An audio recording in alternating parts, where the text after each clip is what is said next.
ಭಾರತೀಯ coast ಗಾರ್ಡ್ನ 49ನೇ rising day ಅಂಗವಾಗಿ ನಡೆದ ಡೇ ಅಟ್ ಸೀ ಎಂಬ ಕೋಸ್ಟ್ ಗಾರ್ಡ್ನಿಂದ ಶೌರ್ಯದ ಅಣುಕು ಪ್ರದರ್ಶನ ನಡೆಯಿತು. ರಾಜ್ಯಪಾಲ ತಾವರ್ ಚಂದ್ ಗೆಹ್ಲೋಟ್ ಉಪಸ್ಥಿತಿಯಲ್ಲಿ ಕ್ಷಿಪ್ರ ಕಾರ್ಯಾಚರಣೆಯ ಅಣುಕು ಪ್ರದರ್ಶನ ನಡೆಯಿತು.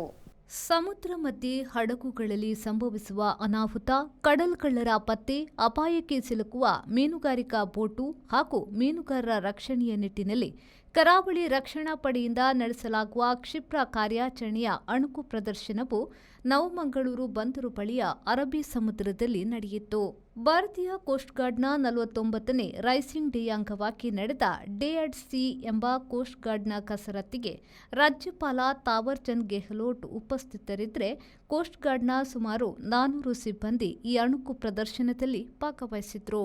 ರಾಜ್ಯಪಾಲ ತಾವರ್ ಚಂದ್ ಗೆಹ್ಲೋಟ್, ಜಿಲ್ಲಾಧಿಕಾರಿ ಮುಲಿ ಮುಗಿಲನ್, ಪೊಲೀಸ್ ಆಯುಕ್ತ ಅನುಪಮ್ ಅಗರ್ವಾಲ್ ಸೇರಿದಂತೆ ಇತರ ಗಣ್ಯರು, ಮಾಧ್ಯಮ ಪ್ರತಿನಿಧಿಗಳು ಹಾಗೂ ಇತರರನ್ನ ಹೊತ್ತ ಭಾರತೀಯ ಕೋಸ್ಟ್ ಗಾರ್ಡ್ನ ಮಂಗಳೂರು ಮೂಲದ ಹಡಗಾದ ವರಾಹ ನವಮಂಗಳೂರು ಬಂದರಿನಿಂದ ಹೊರಟು 20 ನಾಟಿಕಲ್ ಮೈಲ್ ದೂರದಲ್ಲಿ ಸಮುದ್ರ ನಡುವೆ ನಡೆದ ಕೋಸ್ಟ್ ಗಾರ್ಡ್ನ ವೈವಿಧ್ಯಮಯ ಕಸರತ್ತಿನ ಅಣುಕು ಪ್ರದರ್ಶನ ವೀಕ್ಷಣೆಗೆ ವೇದಿಕೆ ಕಲ್ಪಿಸಿತ್ತು.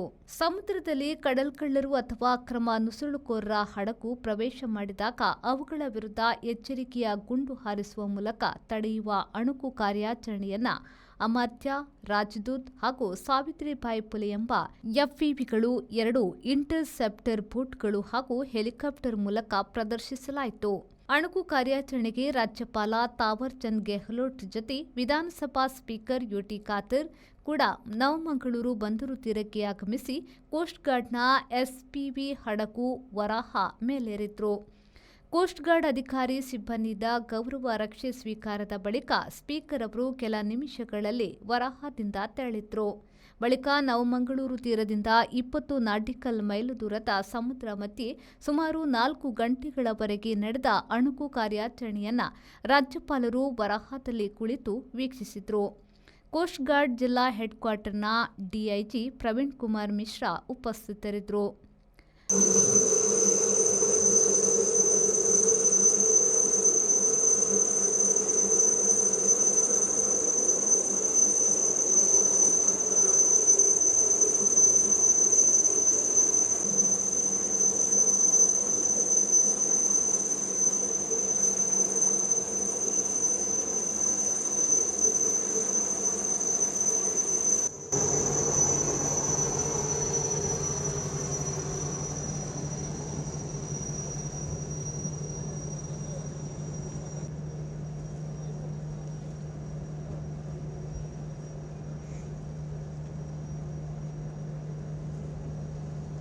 बोडोशी पार्टी बोर्ड है बोडोशी पार्टी